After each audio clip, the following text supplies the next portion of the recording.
అందుకే కార్తీక మాస ప్రారంభం దేంతో అంటే ఆకాశ దీపంతో ప్రారంభం. నిజానికి ఏవి ఆకాశ దీపాలు? మీరు నేను పెట్టక్కర్లేదు. ఆకాశ దీపాలు వెలిగించిన వాడు పరమేశ్వరుడు. సూర్యుడు, చంద్రుడు, నక్షత్రములు ఇవి ఆకాశ దీపాలు. మరి కార్తీక మాస ప్రారంభం దేంతో మొదలు? ఆకాశ దీపంతో ప్రారంభం. ఆకాశ దీపం ఎక్కడ వెలిగిస్తారు? దేవాలయంలో వెలిగిస్తారు.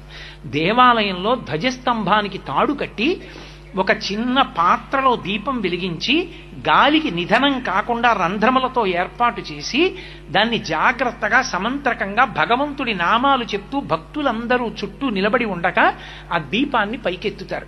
ఎవరి శక్తి కొలది వాళ్ళు కార్తీక మాసంలో ఆకాశ దీపాన్ని పైకెత్తడానికి చమురో ఒత్తులో ఏవో ఒకటి ఇస్తూ ఉంటారు. అది పైకెత్తుతారు. ఎందుకని?